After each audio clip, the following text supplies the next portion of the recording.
Assalamualaikum warahmatullahi wabarakatuh. Salam, Om Swastiastu, Namo Buddhaya, salam kebajikan, salam sejahtera untuk kita semua. Perkenalkan, saya Izhar Fadliansyah dengan NPM 203515516001. Nomor absen 1 dari kelas Inovasi dan Teknologi Administrasi R03. Di sini saya akan mempresentasikan mengenai pokok bahasan mata kuliah Inovasi dan Teknologi Administrasi yang telah saya pahami. Baik, untuk topik pertama, inovasi dalam paradigma administrasi publik. Paradigma administrasi publik menurut Henry 2018 menyajikan beberapa paradigma administrasi publik.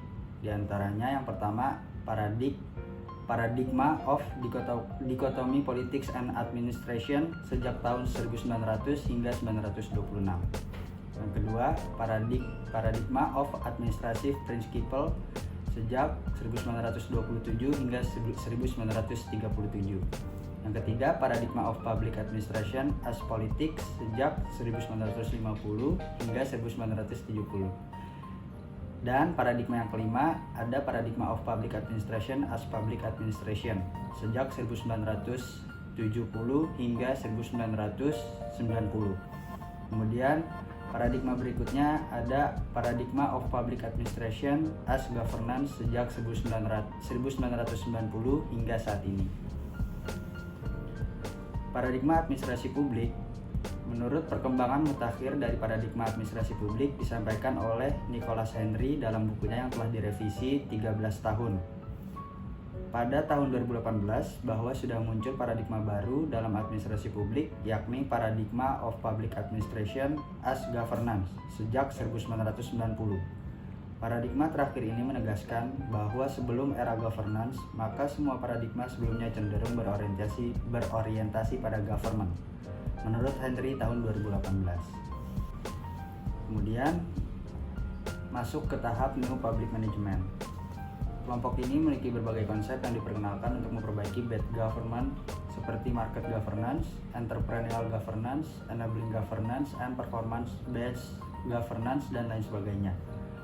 Ide dasar dari kelompok ini adalah memasukkan praktik-praktik administrasi bisnis ke dalam administrasi publik, atau dengan kata lain menjalankan administrasi publik seperti menjalankan organisasi bisnis. Gagasan utamanya adalah efisiensi dan efektivitas serta inovasi yang berkembang serta terus di sektor bisnis dapat diadaptasi dengan baik di sektor publik, menurut Farasman 2004. Selanjutnya, New Public Service. Kelompok ini berkembang dalam kerangka good governance dipengaruhi oleh aliran sosial dan politik yang mengedepankan pelibatan kelompok masyarakat dan stakeholder yang lebih luas dalam proses governance publik. Istilah yang berkembang dalam kelompok ini misalnya democratic governance, political governance, societal governance, and participatory governance. Pada dasarnya kelompok ini mengedepankan pelibatan masyarakat yang lebih luas dan mekanisme sosial dan partisipatory yang lebih masif dalam penyelenggaraan urusan pemerintahan. Kemudian aliran berpikir New Public Service mendominasi kelompok ini dan dengan sangat keras mengkritik kelompok good governance yang pertama.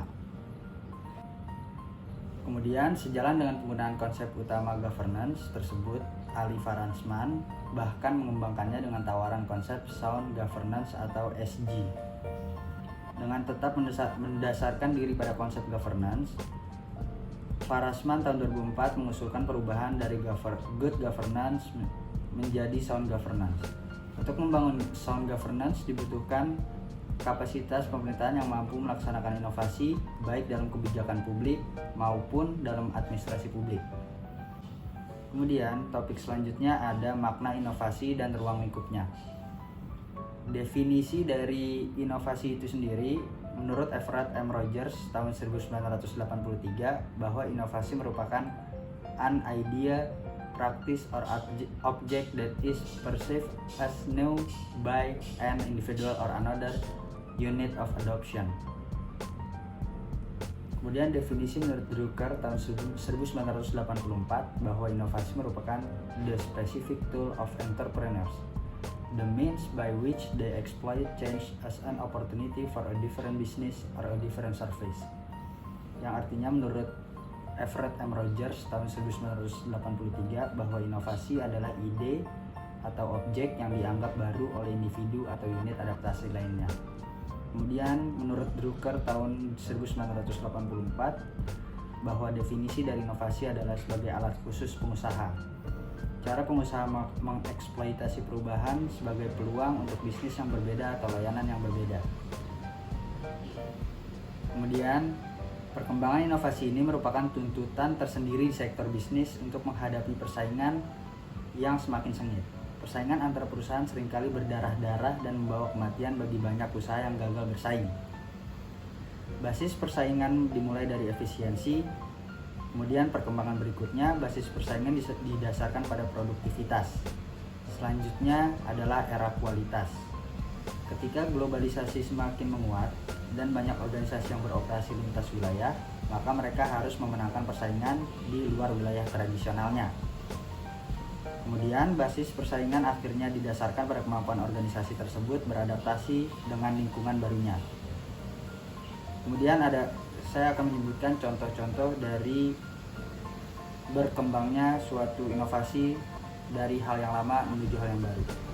Yang pertama, seperti HP Nokia yang pernah berjaya selama bertahun-tahun dalam menguasai pasar handphone internasional menghadapi kematian yang begitu cepat dan digantikan oleh BlackBerry.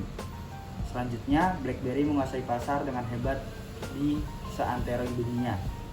Namun, tak mampu bertahan lama karena teknologinya menjadi lebih cepat, usang akibat inovasi tiada henti baik dari iPhone dan Samsung. Jenis atau tipe inovasi. Yang pertama ada inovasi radikal.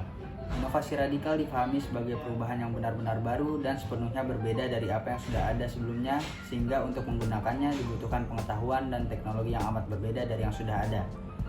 Jadi poinnya, inovasi radikal benar-benar menghasilkan produk atau jasa yang sepenuhnya baru dan menggunakan pengetahuan untuk menghasilkannya juga baru. Yang kedua ada inovasi inkremental. Inovasi inkremental berdasar pada pengetahuan yang sudah ada dan membawa perbaikan yang penting baik bagi produk, jasa, atau proses yang meskipun mengandung kadar kebaruan tertentu, tidak memutus sama sekali apa yang sudah ada. Inovasi inkremental membawa kebaruan berbasis pada pengetahuan, teknologi, produk, proses, dan manajemen yang sudah berjalan dan tidak menghentikannya sama sekali. Tentu risiko yang dibawanya juga tidak terlampau besar dan tidak bersifat disruptif terhadap apa yang ada. Inovasi inkremental merupakan perubahan yang berkelanjutan sehingga kehidupan yang ada sekarang tetap berlanjut dan tidak terputus sama sekali. Kajian knowledge management justru menyusun level inovasi dengan tingkatan yang dimulai dari imitasi sebagai tingkatan yang paling rendah, kemudian dilanjutkan sebagai inovasi dengan tingkatan yang lebih moderat, dan kreasi sebagai tingkatan inovasi yang paling tinggi. Rinsoo Kim 1997 dalam bukunya yang terkenal yakni Imitation to Innovation, The Dynamic of Korea Technological Learning memberikan pelajaran bahwa upaya mencapai kemampuan berinovasi dalam sebuah negara tidak langsung dicapai dengan melompat maju dan mampu berinovasi, namun terlebih dahulu dimulai dari belajar berimitasi. Jenis imitasi. Yang pertama yakni duplicative imitation, terdiri dari dua jenis pula yakni counterfeits atau bajakan dan knock-offs atau tiruan. Counterfeits merupakan tiruan yang menjiplak merek ternama dan mengaku sebagai original namun dengan kualitas yang lebih rendah. Mungkin istilah yang lebih lazim di Indonesia adalah produk bajakan.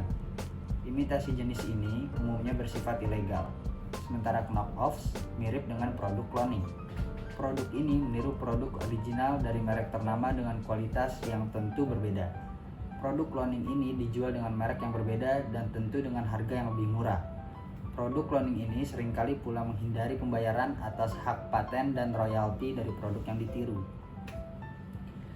Jenis imitasi yang kedua ada creative imitation, yakni mencakup design copies, creative adaptation, technological leapfrogging, and adaptation to another industry menurut Kim 1997. Design copies merupakan upaya untuk meniru produk yang memimpin pasar namun dijual tetap dengan merek tersendiri dan disertai dengan spesifikasi yang khas yang berbeda dari produk yang ditirunya. Yang kedua ada creative adaptation, merupakan cara imitasi dengan melakukan pengembangan kreatif yang idenya berasal dari produk yang sudah ada. Yang ketiga ada technological leapfrogging, merupakan lompatan teknologi yang memungkinkan imitator melampaui sang inovator atau Kemampuan mengakses teknologi baru dan memanfaatkan pengetahuan terhadap pertumbuhan pasar memungkinkan terjadinya technological leapfrogging ini. Kemudian yang keempat ada adaptation to another industry, merupakan penerapan inovasi di satu industri ke industri lain yang berbeda. Kemudian topik selanjutnya ada inovasi dan perilaku inovatif. Pengertian pertama kali dimuatkan oleh Scumter pada tahun 1934. Inovasi adalah mengkreasikan dan mengimplementasikan sesuatu menjadi suatu kombinasi yang baru. Kebaruan terkait dengan yang pertama dimensi ruang. Artinya, suatu produk atau jasa dipandang sebagai sesuatu yang baru di suatu tempat namun tidak di tempat lain. Tetapi dimensi ini telah dijembatani oleh kemajuan teknologi informasi yang sangat dahsyat, sehingga tidak ada batasan ruang. Dengan demikian, kebaruan relatif lebih bersifat universal. Kemudian ada dimensi waktu. Artinya, kebaruan di zamannya, misal seperti Candi Borobudur yang merupakan bangunan kuno, merupakan suatu karya bersifat inovatif pada zamannya. Kemudian ada inovasi dalam organisasi. Pengembangan dan implementasi ide baru yang mempunyai dampak pada teori, praktek, produk, ataupun perbaikan proses kerja sehari-hari dan desain kerja. Penelitian inovasi dalam organisasi dapat dilakukan dalam 3 level, yaitu individu, kelompok, dan organisasi. Kemudian perilaku inovatif, menurut West and Farr, adalah semua perilaku individu yang diarahkan untuk menghasilkan, memperkenalkan, dan mengaplikasikan hal-hal yang baru yang bermanfaat dalam berbagai level organisasi. Shop floor innovation merupakan semua perilaku individu yang diarahkan untuk menghasilkan, memperkenalkan, dan mengaplikasikan hal-hal baru yang bermanfaat ke dalam berbagai level. Shop floor innovation merupakan salah satu sebutan dari perilaku inovatif menurut beberapa peneliti. Adanya shop floor dalam inovasi membuat individu atau kelompok dalam suatu organisasi atau perusahaan dapat menghasilkan dan mengimplementasikan hal-hal yang baru, bermanfaat dalam berbagai level organisasi, yakni dengan kreativitas dan pengambilan risiko terhadap ide yang kemudian dibuat menjadi suatu produk. 2 dimensi yang mendasari inovasi, yaitu ada kreativitas. Kemampuan untuk mengembangkan ide baru yang terdiri dari 3 aspek, yaitu keahlian, kemampuan berpikir fleksibel dan imajinatif, serta motivasi internal. Kemudian dimensi lain ada pengambilan resiko. Kemampuan untuk mendorong ide baru, menghadapi rintangan yang ada sehingga pengambilan resiko merupakan cara mewujudkan ide yang kreatif menjadi realitas. Inovasi yang sesuai dengan perilaku inovatif adalah inovasi inkremental karena melibatkan semua pihak sehingga sistem pemberdayaan sangat diperlukan.